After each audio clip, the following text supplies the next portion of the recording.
Well, I'd like to thank everybody for tuning in tonight and welcome you to Creation Night in the Movies, at the movies. Hope you got your popcorn and your expensive candy and stuff, because we're going to show a lot of videos. We're going to have a lot of fun. I'm Brian Lauer, and I've got a ministry called Solidify Your Faith.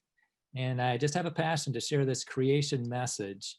And I've given several talks at, from here to Florida at different places. And just on January 3rd, I gave a creation apologetics seminar down in Florida. And you can see that talk if you go onto their Facebook page, Grace Baptist Church, and scroll down to January 3rd, you'll get to see 3 of my talks.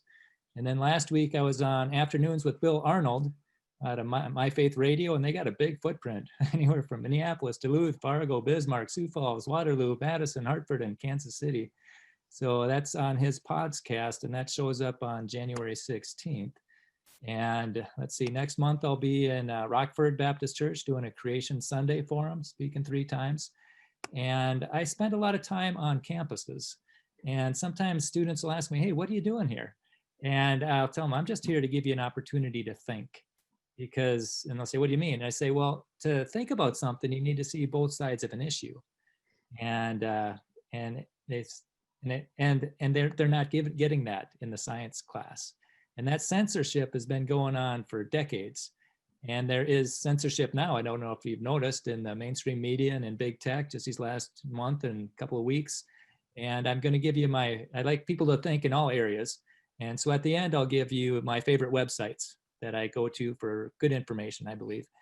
And so just hang with me if you can. And what I've noticed about Zoom, one of the biggest benefits is you can be in your jammers and you be eating popcorn and nobody's going to know. And I've never seen Dave or Julie on a Zoom call. So I'm wondering if this is what they're doing in their jammers, eating popcorn. So you gotta ask them about it. And so again, Creation Night at the Movies, the intent of this was to show you what's available on the internet. I've given a lot of talks and I recommend different websites, and I'm not sure if people go to the websites. So I'm going to show you what's on, just a clip or 2 from each website. They're only a few minutes long. And it's a really, really good way to learn about something and also to share with people. And so I just encourage you to just write down websites as we go. Just kick back, enjoy your popcorn, write down websites, and then go back and dig around in there and see what's available.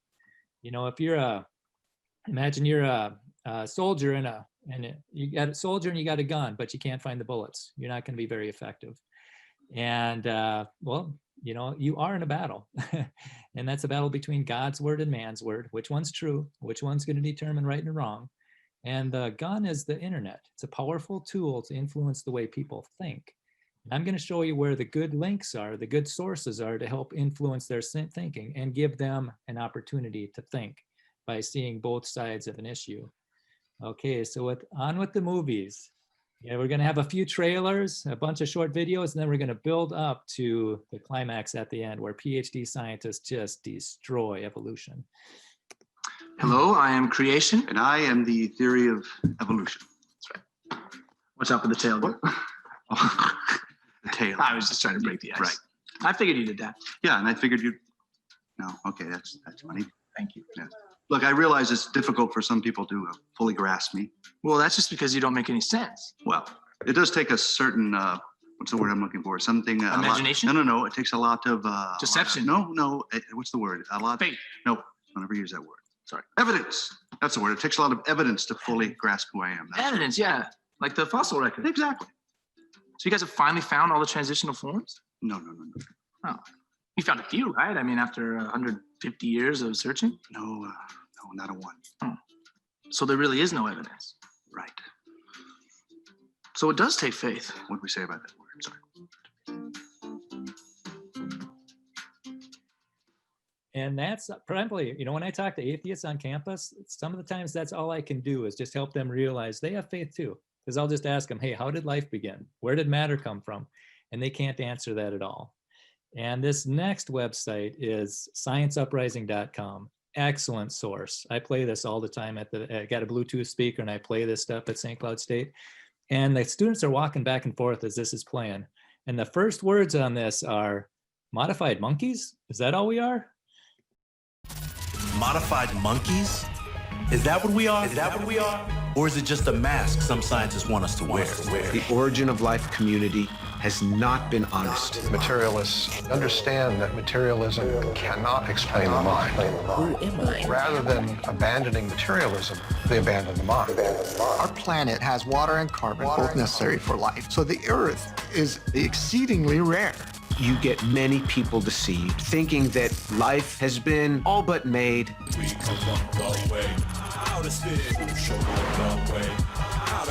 There exists a code so complex and advanced that it defies the probability of chance. When we see information in software and we trace that information back to its source,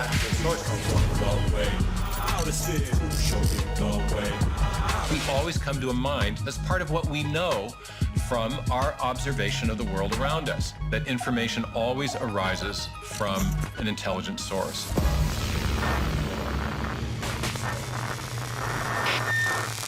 Science uprising. That's what we're going to end with tonight. But in the meantime, we are going to show you some more sites.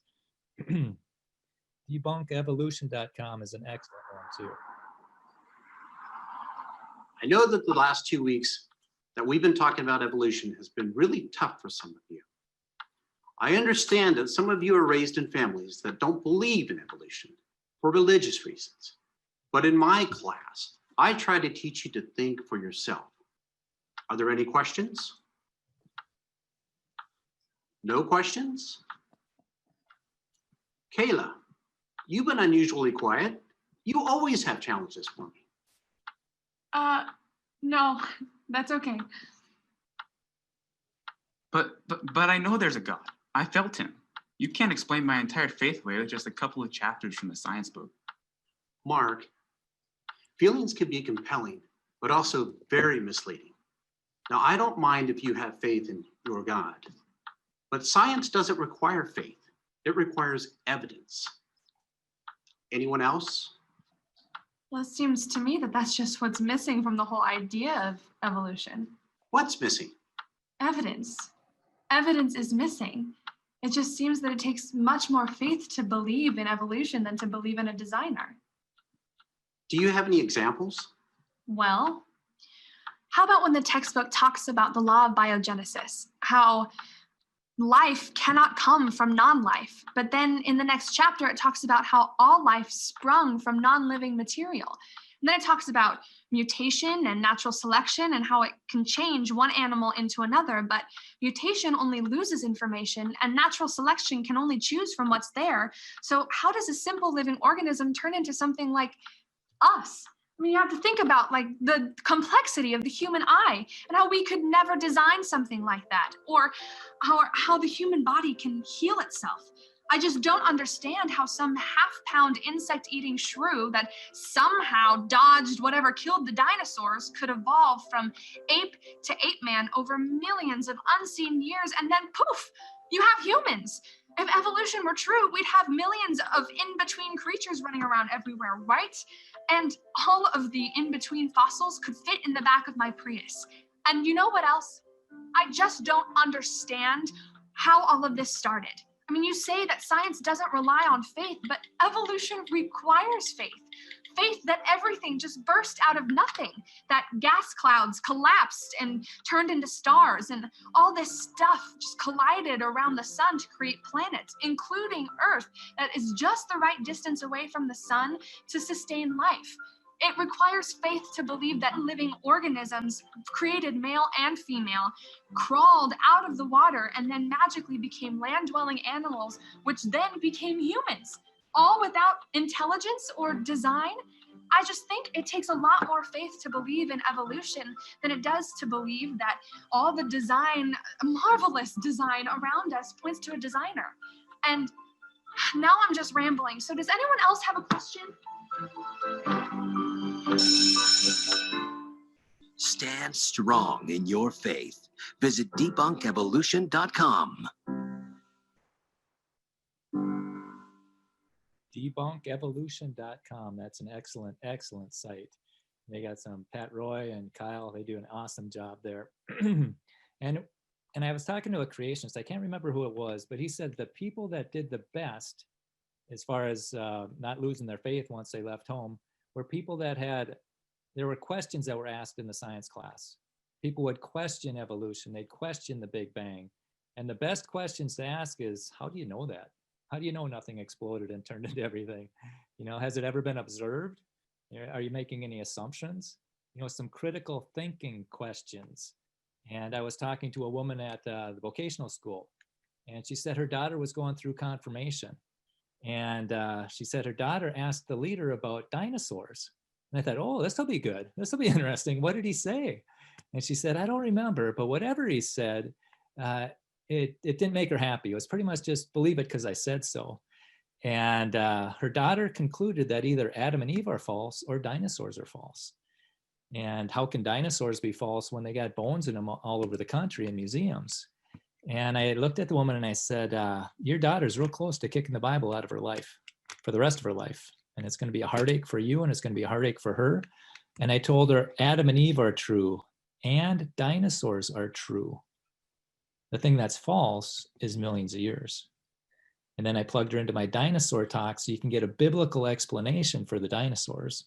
You don't try and squeeze dinosaurs into the Bible. You use the Bible to explain dinosaurs. And that's a whole nother talk for a whole nother time. Here's another one, creationtoday.org. They've got these creation minutes. This is Eric Hovind. And I always had the pleasure of visiting with him after I got done with my seminar. About 9 o'clock, I texted him and we got together and talked for a couple hours. Just a super nice guy. And he's got really bold. The atheists were dedicating a bench one time. And so he went to the grand opening where they're dedicating it. And so then when they dedicated it, they wanted it to be functional. He went and he stood on it and he shared the gospel with them. And he said, thank you for your tolerance and for your acceptance of all different views. And that lasted about 15 seconds and they weren't very tolerant after that. But this is Eric Hovind. Welcome to Creation Minute. I'm Eric Hovind. Today, let me give you the evolutionary formula to make a universe. Start with some nothing. Add to that some more nothing. Then let's add some time. Let's add some more time. We've got it. It's a perfectly balanced universe. Look at that. Sun, moon, stars, planets. Everything's orbiting in perfect balance and order. Evolutionists theorize that this formula can enable everything to make itself, even people, with the exception of complicated man-made things like a microscope or a toothpick. But everything else about us in nature is the result of random chance and time. You don't even need raw materials. Those will make themselves. To learn more about creation, visit us at creationminute.com. Like complicated man-made things like a microscope or a toothpick. I love that. But he's got several more of those just like that in a minute, just gets up to speed and makes a point. Getdebunked.org. This is by Carl Kirby. Go under there and then go under videos and you'll see these debunked videos. And there's 17 of them. And I'll play this with I've played this at St. Cloud State too. As students are walking by on my Bluetooth speaker, this is what they're hearing. Lots of people say there's no evidence for God. Well, we're going to knock that one out in 3. We're just going to have to keep it simple, throw in the old 1-2 combo, get in and out real quick, and let you fine folks chat all about it, okay? Punch one I'm going to call the info uppercut. When's the last time you walked into a library and asked, hey, where are all the books that have been written by mindless products of natural laws? The librarian will probably laugh at you and tell you that no such books exist. And they don't exist because they can't exist. Why not? Because first of all, it's just common sense. The words that form the message in books always originate from a person with a brain. Or to say it a bit more scientifically, the message of the book, the purpose, comes to be understood by the orderly placement of the words, design, and information. Information. Now, anytime we find info, these basic laws always apply. Number 1, matter doesn't spontaneously produce information. Number 2, only a mental source, intelligence, can generate new creative information. In other words, just like those books that couldn't originate without a mind, neither could life. Why not, you ask? Because we know that DNA contains information. Therefore, the laws of information science apply, which means the information in DNA couldn't have spontaneously generated, and that a mind mind is behind the information, period. No exceptions. Look at it this way. The simplest life form we know of is an amoeba, and it contains as much information in its DNA as 1,000 complete sets of Encyclopedia Britannica. So, are we to believe that there's no way a message in a library book could spontaneously generate, but far more complicated messages in DNA that contain 1,000 times more information could have? Not likely. You see, when it comes to life or anything else that contains information, the laws of information science confirm the necessity of a creative mind. And guess what? In the very first book of the Bible, it just happens to mention that. In the beginning, God created. Bam. Uppercut lands on the chin. And now here comes the indefensible head blow. We'll call this the Nada Big Bang Bing swing, the KO to the claim that there's no evidence of God, the law of causality, left hook of doom. It goes like this. Everything that had a beginning had a cause. The universe had a beginning, therefore the universe had a cause. Now, either something caused the universe to come into existence or nothing caused it. Huh. I might not be the smartest guy behind the telescope, but honest, practical, everyday thing it's going to lead me to the latter. You have to work pretty hard to conjure up a way that nothing did it. You see, it's pretty improbable, nigh impossible to account for design, information, and cause if the universe just exploded from nothing. Smack. And while we're on the topic, where did the matter come from that exploded? Are we really to believe that there was nothing and then it exploded, and now the exploded nothing is something, and we just happen to be smart enough to discover and understand the very laws that prove the opposite? And if the general understanding of the law of cause and effect is true, how can matter come from a lesser cause like nothing? I mean, come on. I don't have a bunch of letters after my name, but even a monkey knows better. And yeah, I snuck in a couple of extra jabs in there, so sooner. Now for some parting words from our sponsor, the Bible. It tells us in Romans 1:20 that since the creation of the world, God's invisible attributes are clearly seen, being understood by the things that are made, even his eternal power and Godhead, so they are without excuse. It also says that people actually know the truth, but they reject it, which explains why even though there's overwhelming evidence that there is a God, evidence won't convince the unwilling. Sad but true. So there you have it. With just a couple of meaningful blows, the claim that there is no evidence for God is down for the count, amigos. In other words, it's been debunked. Adios. Adios. Remember the first time I saw that, Carl Kirby was speaking at the Grace Conference over by Chicago. It was just loved it. But Carl Kirby is very talented. He's got this ministry. Oh, yeah. And I was showing that video at St. Cloud State, or I was playing it on my YouTube speaker. And a student comes up and says, well, you know, what about the women and kids that God killed in the Old Testament? And I asked him, is it wrong to kill women and kids? And he said, yeah. And I said, well, what's your standard for right and wrong? And he said, well, if it hurts people, then it's wrong. And I said, do you oppose abortion? And he says, no, a woman has the right to choose. Well, I said, doesn't abortion harm the baby? And I said, by your own standard, that should be wrong. And then I said, do you oppose abortion? And he says, yeah. It's like, well, good. We accomplished something today. But another time a professor walked by as I think I was playing this thing. And he said, I don't believe in prehistoric fables.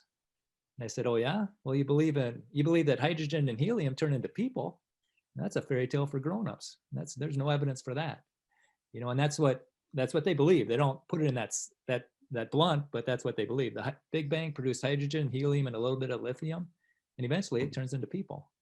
I mean, that's a faith-based statement. That is not, there's no scientific evidence for that at all. Another time I was there, you know, St. Cloud State used to be a stampede between classes, but now with COVID, it's just a trickle. And I was just there handing out tracts this fall.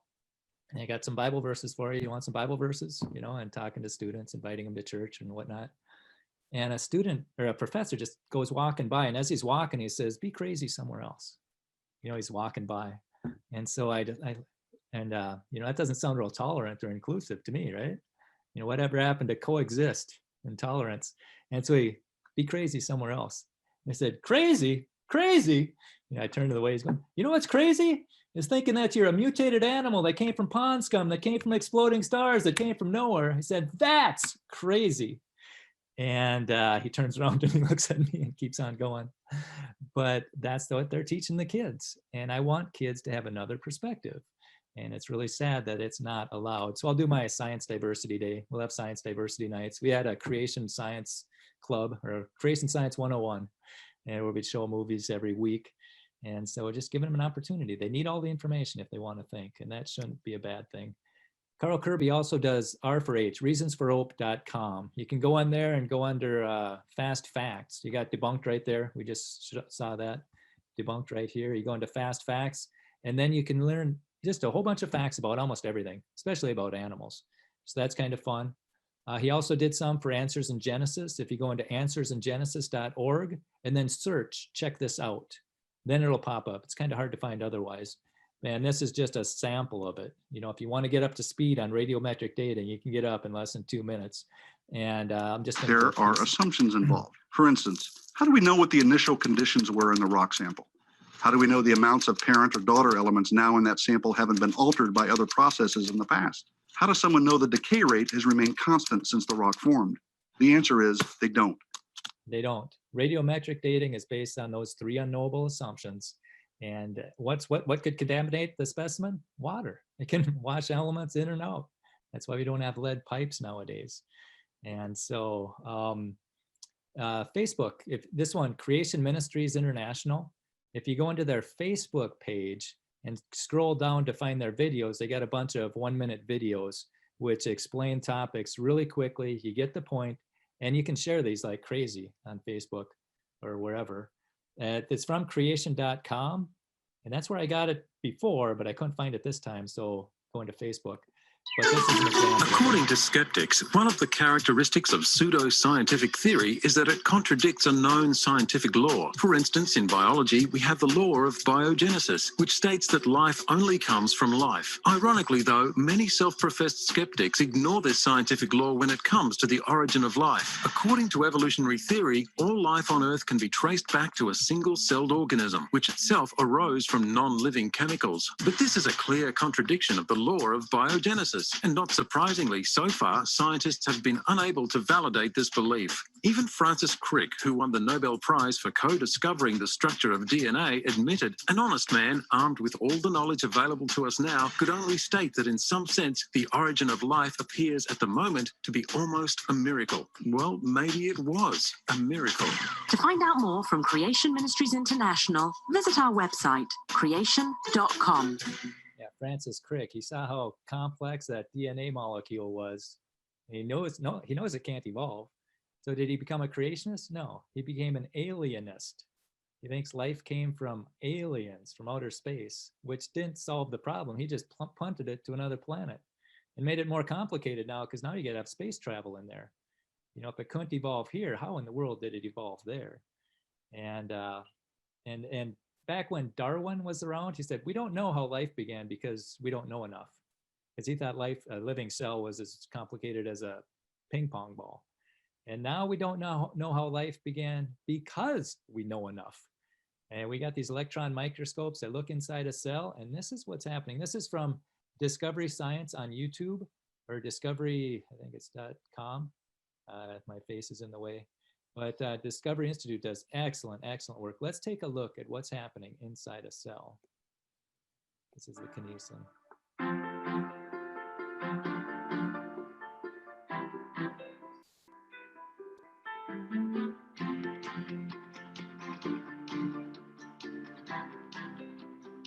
Cells are full of specialized components that perform functions vital to their existence.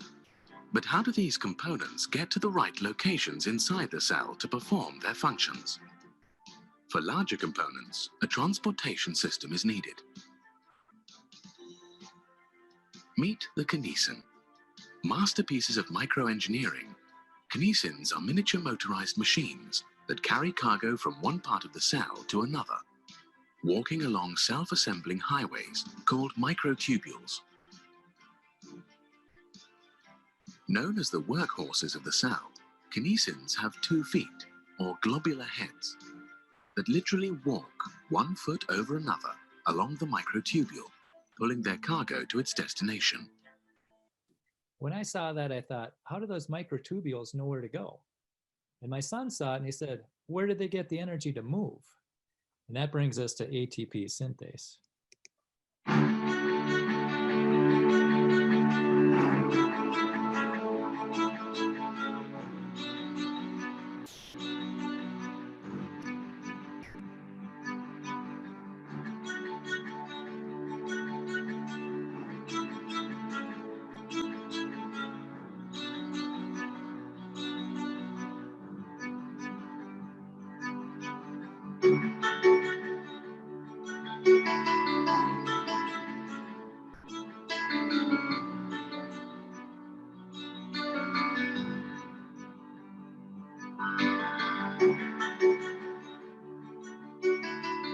It's been called one of the wonders of the molecular world, an amazing nanoscale machine. ATP synthase is a high-tech micromolecular power generator inside the cells of your body. It generates adenosine triphosphate, or ATP, an energy molecule that provides fuel that every one of your cells needs to function. Without this fuel, your cells will cease operation, and so will you. Yeah, so my question is, how did we live before this evolved? You know, if we're gonna die without it, how did we live before it was there? And just look at all the multiple parts working together with precision timing here. That's a clear sign of intelligence. The ATP Synthase Machine has many parts we recognize from human-designed technology.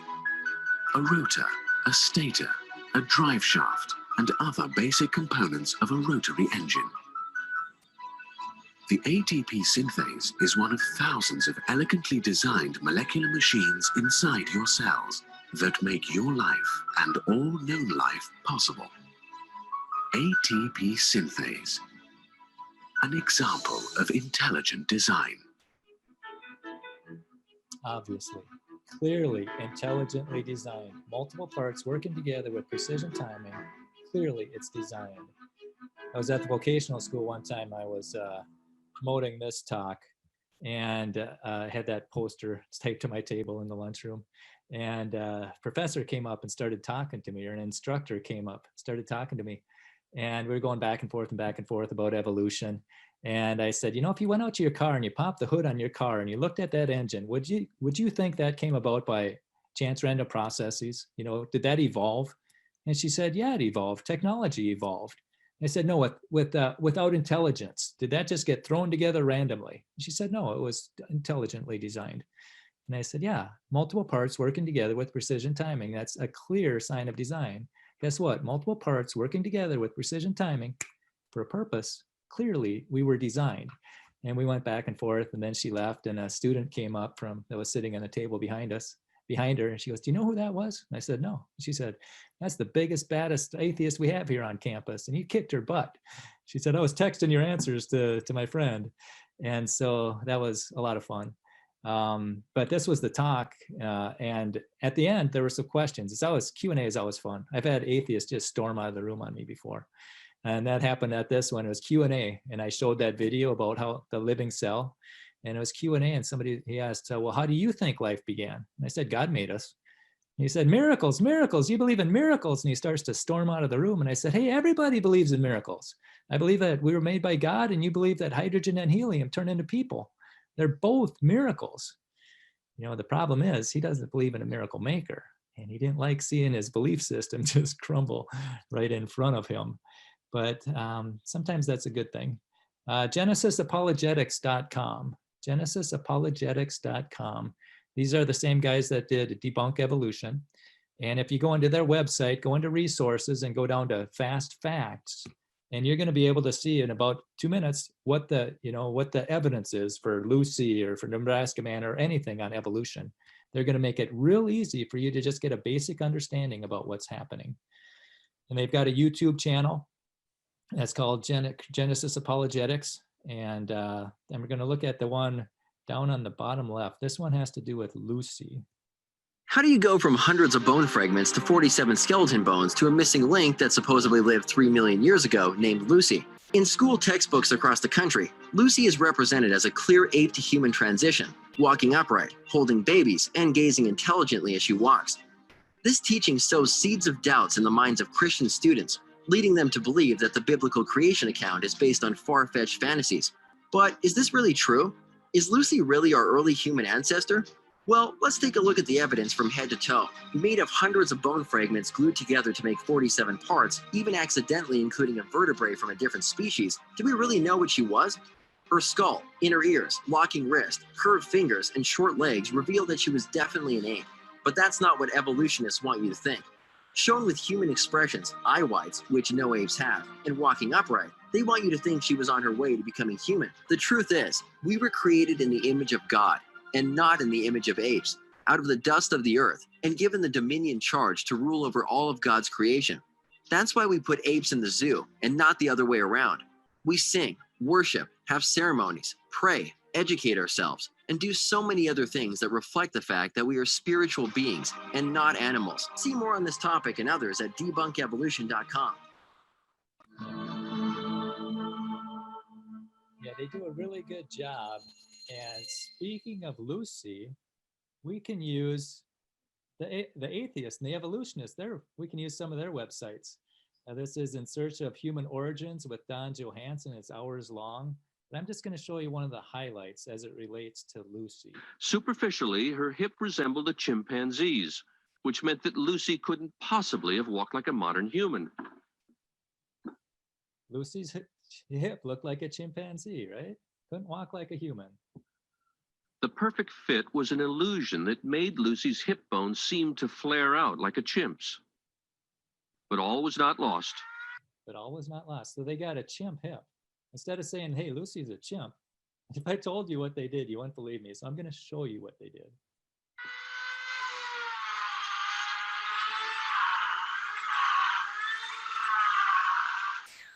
Lovejoy decided he could restore the pelvis to its natural shape.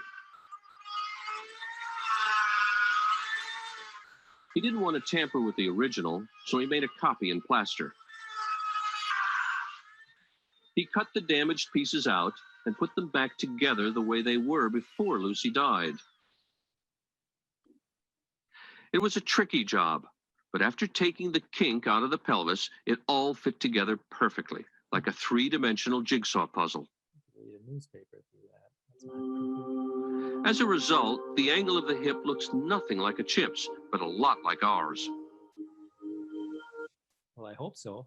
After you cut it apart and put it back together the way you want it, it better look that way. And I was at the kiosk one time and an anthropology major was next to me. And I told her about, hey, they cut Lucy's hip to change it from a chimp's to a human.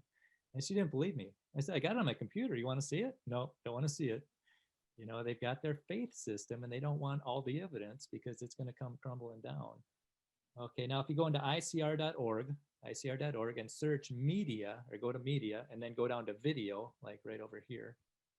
And then you're going to find these That's a Fact links. Nice and quick. Get a quick. Do fossils really show that creatures gradually evolved from simple to complex? The late fossil expert and evolution defender Stephen Gould recognized they didn't.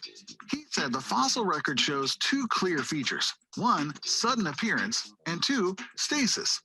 When a new creature is discovered in the fossil record, it shows up suddenly and fully formed, with no gradual forms that led up to it. That's sudden appearance. Then its basic form stays the same. It doesn't evolve, and that's stasis. All kinds of fossilized creatures show sudden appearance and stasis, including creatures like crinoids, mosasaurs, beardworms, horseshoe crabs, lobsters, and trilobites. Rather than gradual evolution, the fossil record shows each animal form suddenly appears. Trilobites have perfectly formed body parts right from the start. They show up suddenly with no ancestors and have some of the most complex eyes that ever existed on Earth. Does that sound like slow, gradual evolution? They first occur in Cambrian rocks, which often represent the first deposits from Noah's flood. But even when found high above Cambrian rocks, trilobites still look like trilobites, as though they were created to reproduce more of their own kind. In The Origin of Species, Charles Darwin hoped future fossil finds would show examples of in-between creatures demonstrating evolution. So far, it's just more stasis. Creatures appear suddenly, fully formed, and they keep the same form. And that's what we'd expect to find. God's fully formed creation we read about in the book of Genesis.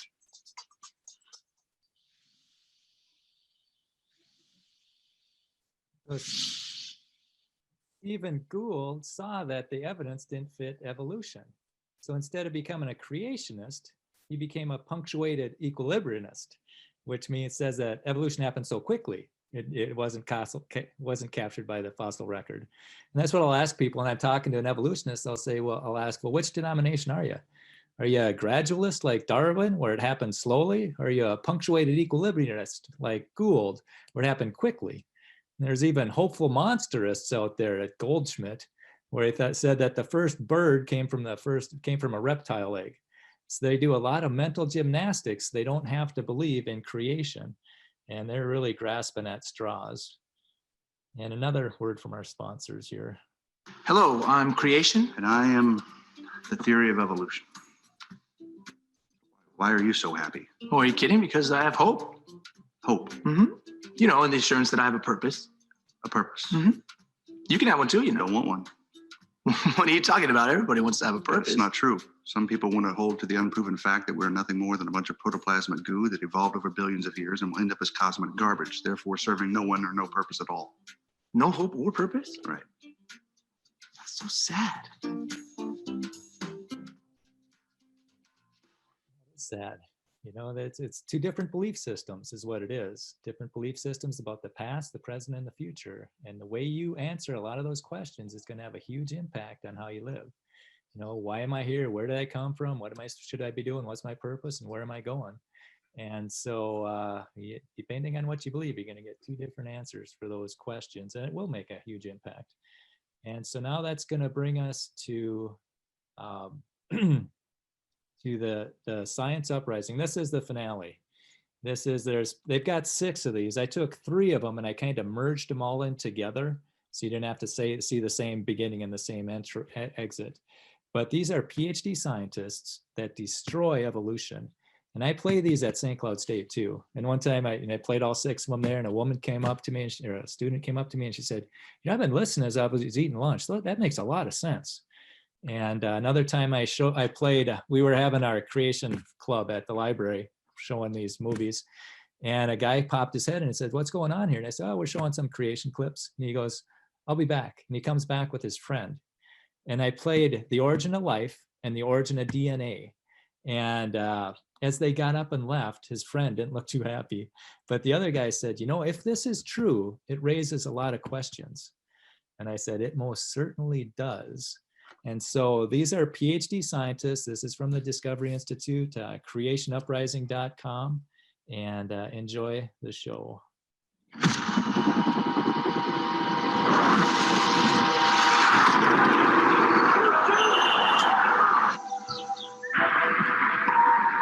Everything, if Darwin is right, is mechanical and blind and purposeless at the bottom. Our planet is a lonely speck in the great enveloping cosmic dark. The cosmos is all it is, forever was, forever will be. The cosmos is all it is, Mechanical and blind and purposeless at the bottom. The cosmos is all it is, How do they know the cosmos is all there is? Isn't our reality more than just matter?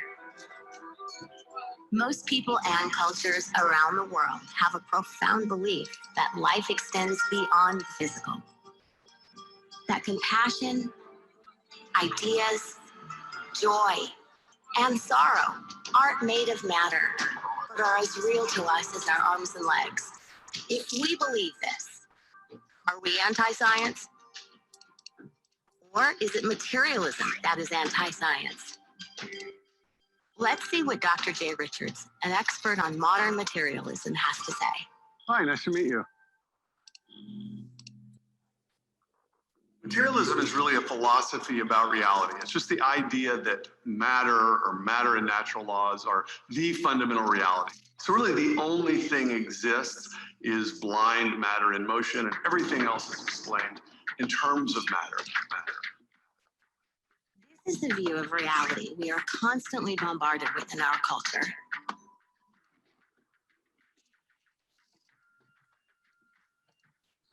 I have a materialist view of the world. What do materialists say?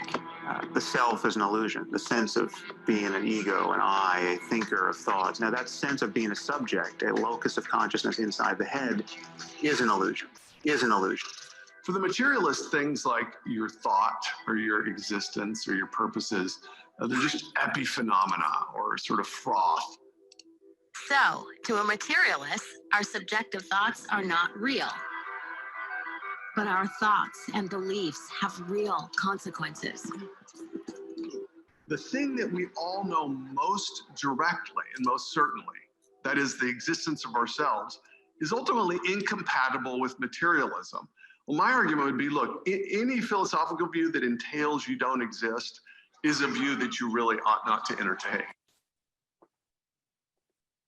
Oddly, the scientific materialist has to deny the existence of scientists. The self is an illusion. Well, what is not an illusion is the bigotry and intolerance of the scientific community. I want to put on the table not why 85% of the National Academy rejects God. I want to know why 15% don't. Any view that challenges materialism is punished. It's this materialist dogma that keeps many scientists behind a mask. But some scientists are willing to speak up about where the evidence leads. I was brought up with materialist viewpoints all the way through high school, college, medical school. You get inundated with scientific viewpoints that have a materialist bias. The cosmos is all it is, And it's all just mechanical and blind and purposeless at the bottom. The deeper I looked into the science, the more I realized what a catastrophe for science materialism and atheism really is.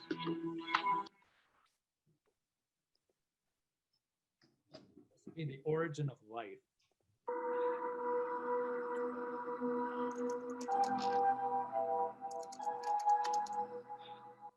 The life we have on Earth must have spontaneously generated itself. Scientists have reason to think that the first living cells on Earth came about through a natural process called chemical evolution.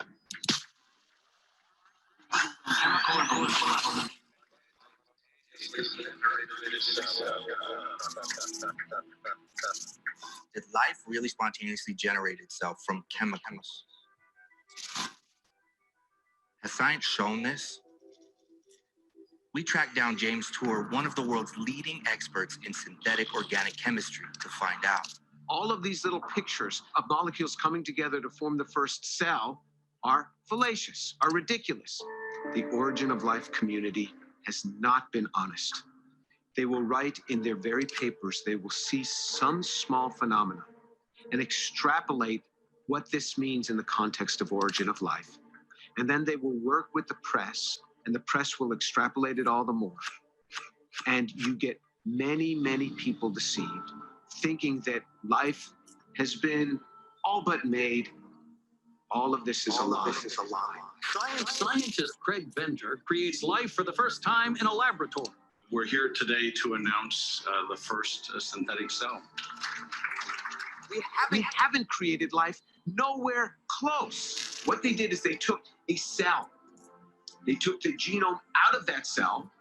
They manufactured a genome that's similar to it, and they put it in. That is akin to taking an engine out of a Ford and putting it into a Buick and then saying, look, I created automobiles. No, you just took one piece, and it's not even the engine. It's just the computer control box you took out of one car and you put it in another car. That's what it was like. But the design of the computer control box you got from other cells. Other scientists say they've been able to create protocells in the lab that are the stepping stones to the first life. I can mix some chemicals together in a test tube in my lab. And these chemicals will start to self-associate to form larger and larger structures. The protocell moves as a metabolism. It could use energy and moves around. Protocells are a bunch of nonsense. That is like a proto-turkey. I take 20 pounds of sliced turkey meat from a delicatessen. I throw that into a pot. I add some turkey broth. I warm that up, and I throw in some feathers, and I say, that's a proto-turkey. Yeah, there's no order to it, but if you wait long enough, a turkey will come gobbling out. That sounds ridiculous, doesn't it? That's precisely what origin of life researchers have done when they make a protocell. Wait a second. Haven't we been taught with hundreds of millions of years anything is possible? Time is actually the enemy. You let these chemicals that have been made sit around. They show the degradation in a period of weeks. Weeks is the twinkling of an eye when it comes to prebiotic timescales. The chemicals decompose. So to think that the molecules could be made and sit there waiting for other molecules to come in, it doesn't happen. Organic chemistry doesn't work that way. Well, if life didn't spontaneously generate on Earth, what about scientists who believe that life must have come here from outer space? Whether you want to have it originate from Earth or from some other planet, you have to have the origin of life. You have to have the origin of that first cell. How does that happen? We have no idea. So with all the advances in scientific research and the study of life, why can't we figure this out? With all of origin of life research going on, the problem is becoming harder all the time, not easier. And the reason it's become harder is because we understand more about the complexity of a cell. To help explain the complexity of living cells, we turn to molecular biologist Douglas Axe. To get an idea of the complexity of a living cell, think of a factory with thousands of pieces of machinery all working together to do some coordinated task. A cell is actually far more complicated than that factory because factories don't maintain themselves. People have to maintain factories, and factories certainly don't make new factories. Whereas with a living cell, all the parts that wear out are automatically remanufactured within the cell. Not only that, the cell is manufacturing a new cell as well. Human-made factories don't even come close. For a living cell to exist and perform such complex tasks, it takes some very detailed instructions, which are chemically encoded in our DNA. If you have a string of nucleic acids like DNA or RNA has, you have to have a precise sequence because that translates to what proteins are needed to build the organism. That's called the information code. But where did all that information, these detailed instructions, come from to build the first cell? We don't have a tool to assess that within chemistry. Laboratory chemistry may not, but Stephen Meyer is convinced origin science does have the tools. Is there anything we know of that does have the causal power, the ability to generate new information, and therefore could explain the origin of the first cell? And I think there is, and that's the idea of intelligent design. Intelligent design is defined as the theory that certain features of the natural world are best explained by an intelligent cause, not an undirected process. Because what we know from our experience is that intelligent agents can produce information, and indeed do produce information in a digital or typographic form, the form of information that we find in the DNA molecule, functional digital information.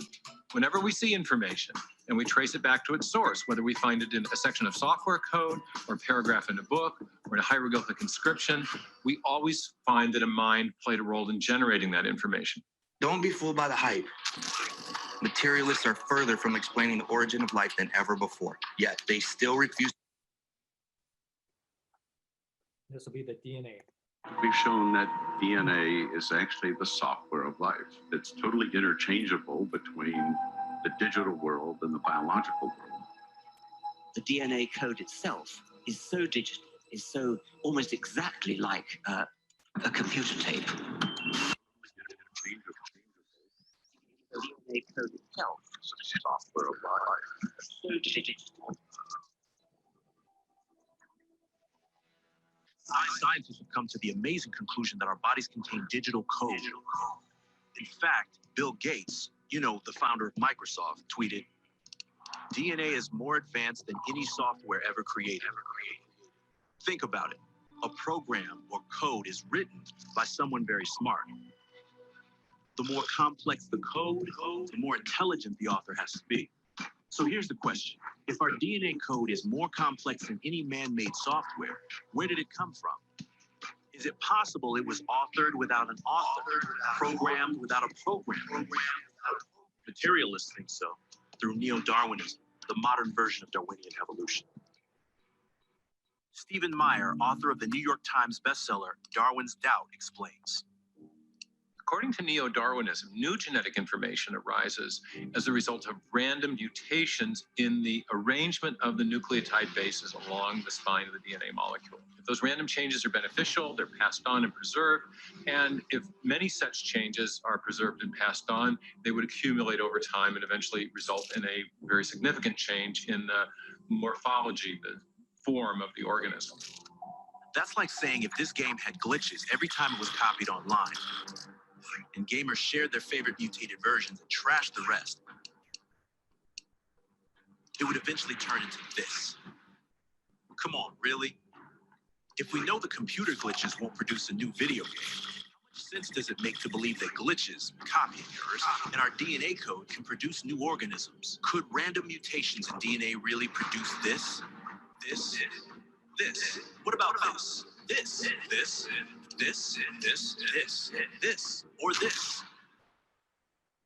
Everything we know about software shows that random changes in a section of functional code or functional information is going to degrade that information long before you ever get to something fundamentally new. And that's the problem with the mutation selection mechanism as an explanation for new genetic information. Information in DNA is also essentially typographic or digital.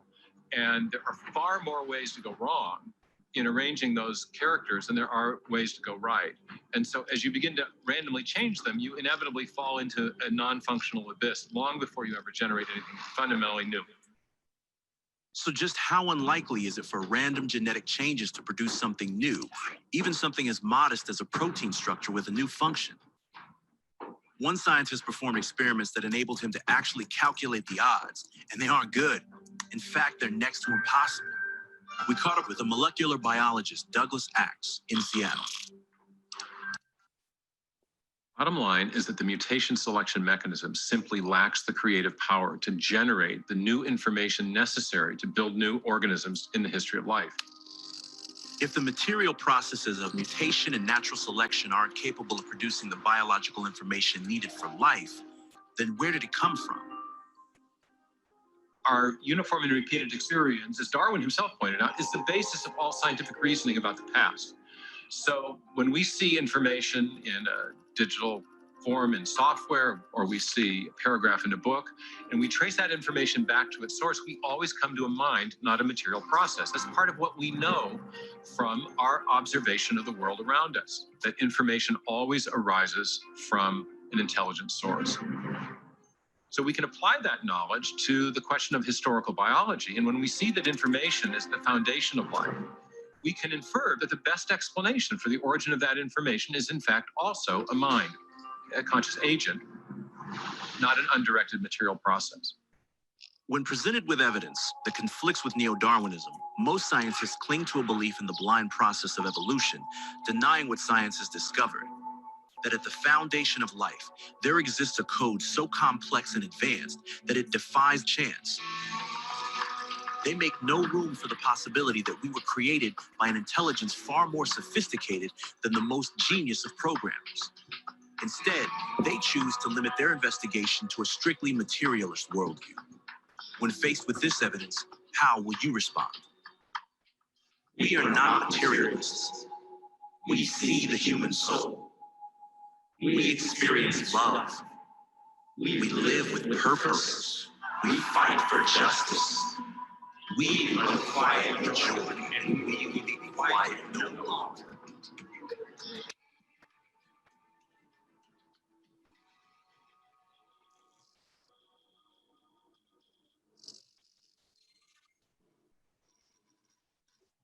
We are the quiet majority, and we will be quiet no longer.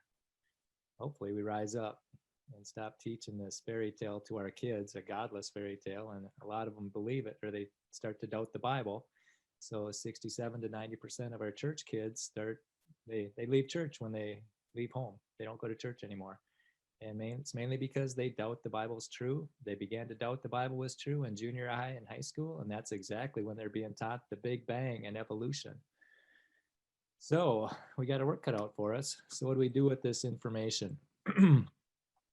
I started a creation club. You know, I've started creation clubs on campus. It's pretty labor intensive, to say the least. And it occurred to me, you know, we could just start creation clubs in every community in the country.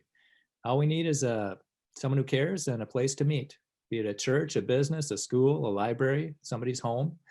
And that's what I did. I started the Minnesota Creation Science Club. I explore with open minds, not limited to theories of blind chance and random collisions of atoms. And we met every month at our St. Cloud Public Library. On a Saturday afternoon, I'd show a video. And yeah, it was a lot of fun, And I went to, I contacted a lot of movie producers, and you can see this list on my website. I got a brochure there. It's part of the brochure. My website is solidifyyourfaith.webs.com. And those are the movie producers that allow us to show their movies without buying a license. And there's some excellent movies out there, just excellent. And that's not one thing we can do. COVID kind of put you guys heard of COVID, right? Yeah, that kind of that shut the library down. So that had to stop. So that gave me some time to go to some protests at the Capitol or at the mansion. And they're like big parades, a lot of flags, a lot of, yelling, and, it was signs, and we voiced our opinion and we went home, and then we didn't burn anything, didn't break anything. And I did do a talk on that COVID. It was up on YouTube. It was called Critical Thinking for COVID Times. But I think YouTube took it down. I can't find it there anymore. But there's another talk called COVID-19 Corruption, where it's my attempt to connect, and make sense of the nonsense. And that's on my YouTube channel, which is Solidify Your Faith. And sometimes I go on to the media, like the Tribune, Star Tribune, the Press, Scary Levin, WJON, and I'll post comments. When they're putting one view out there, I'll put another view out there so people can think about it. And somebody sent me this message: hey, just letting you know, I appreciate you doing badly on the St. Cloud Times. It is exhausting and frustrating to see the lies being told every day. Equally frustrating is dealing with the people who believe them. Sad, hang in there. Yeah, the really sad thing about that is the Times banned me. They banished me. I can't comment on their stuff anymore. Can't comment on theirs, on WCCO, on KNSI. There was one other one too. But the ones that do allow freedom of speech, I go in and I comment, and so people can think. And these are the two. I mentioned I would give you two of my favorite websites: thehighwire.com and X22 Report. Thehighwire.com, it's been censored off of YouTube, off of Facebook. They've had to put up their own site. And, they thought they were just getting a few thousand hits, views a week. That's what YouTube was telling them. When they started their website, they were getting 250,000. Yeah. And thehighwire.com, I've been watching it since March, just trying to get the COVID information. And it comes out every Thursday. I've never missed one. Well, over Christmas, they took a break. So I took a break. But I watched it every week. This last week was Approaching Herd Stupidity. So that one's pretty good. And then I also watch X22 Report, trying to make sense of the nonsense going down in Washington, D.C. And that comes out every day. And again, I never miss that one either. X22 Report, if you watch that on Rumble, then you can see the text that he's reading and the tweets and stuff like that.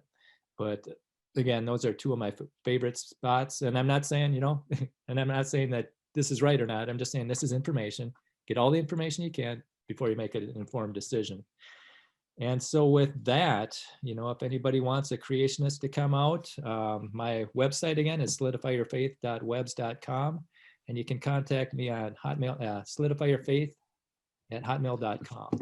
So with that, I will open it up to questions or comments. If anybody has any, I'll do what I can.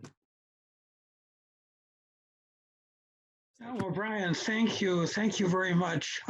Several people have chatted saying, where can we find the information? So perhaps you send me a slide with all of those websites. We'll put it up on the TCCSA website with those links. Okay. So tccsa.tc, and you'll be able to find the links to all of the things you've seen. Right. There's a lot of good information out there. Everything's just a click away if people know about it. If people don't know something nowadays, it's because either they don't want to know or they don't know that there's places that'll explain it. And there's so many good creation websites out there. You could spend months just going through them. Okay, other questions? Hey, Carl Warner, Dr. Warner, no kidding. Hello, Brian. That was fabulous. Oh. And, I just say this, that the church is strong. I have such encouragement seeing your talk. It was excellent to see all these resources and then all the creativity going on at each of these organizations. It's phenomenal. Oh, my.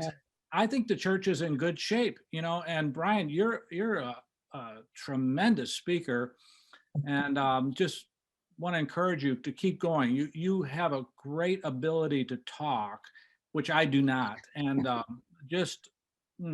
really appreciate your work. Okay. Oh, Dr. Werner, we gave a talk on you. We show your videos at St. Cloud State, and I open up my evolution versus science talk with you. And I talk about, I show your videos, you know, how you went 100,000 miles, took 60,000 pictures, and just went through those books. And the only difference between the animals that are alive today and the animals in the past, you know, in the past they were bigger, some of them, but the only difference is what scientists call them. That's the big tragedy. I was so thankful for that book. What was that? Living Fossils. The Grand Experiment, Living Fossils, and the Grand Experiment, something about evolution. Excellent. Grand Experiment. Yeah, thank you. Excellent. Are you doing another one? Are you doing the one about men or not? Yes.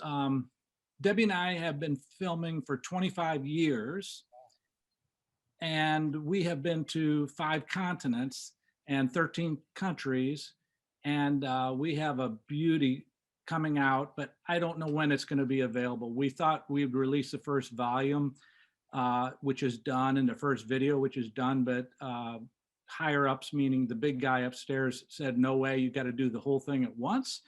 And so we are now 2/3 of the way through, I'll say, the 3rd volume. So we're getting close, and you're going to be pleased.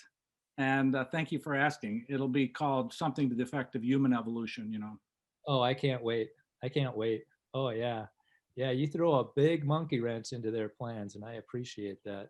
Thank you. Oh, my.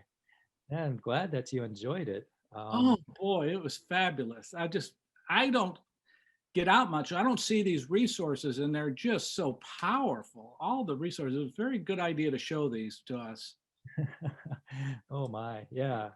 Yeah, I think if we get people equipped and they can be confident, yeah, it'll be good. I'm trying to find that video for you. I'm gonna send it to you. Oh my. Let's see here. Here it is. Yeah, I'm gonna screen share this if we got time. Are there any more questions? Yeah, this is Gene Hodel. Oh, okay. Yeah, I got a question, well, 2 questions. The Lucy myth, I thought that was pretty much taken out now with the secular scientists. It's still prove themselves wrong. It's still in the textbooks. Still in textbooks. Yes, I've seen the college general ed textbooks. They're in there. I've seen high school textbooks. They're still in there. Yeah. And they lie about it. They say it's a nearly complete, remarkably complete, and it's only got 40 some bones. It's yeah, well, I seen information like that on several years ago, but that's why I was wondering if it was still in there. But I guess stuff can stay in books a long time.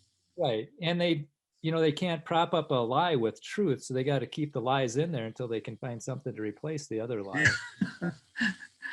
Yeah. And my other quick question was, you said you had presented, you had a creation class in a library in St. Cloud?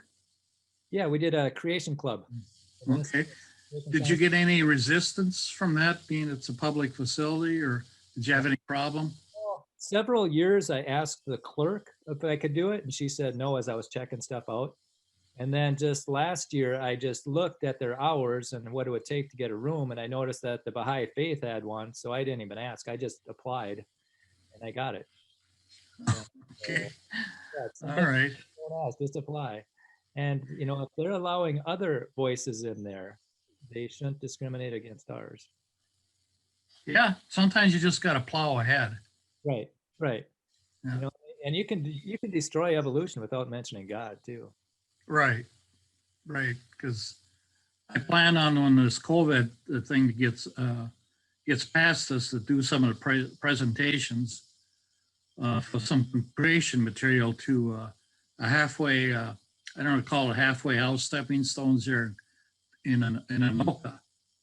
Oh, and, yeah. They said don't apostolize or don't evangelize, but I can do that with these video series that, and I just want to present them to them. Right, right.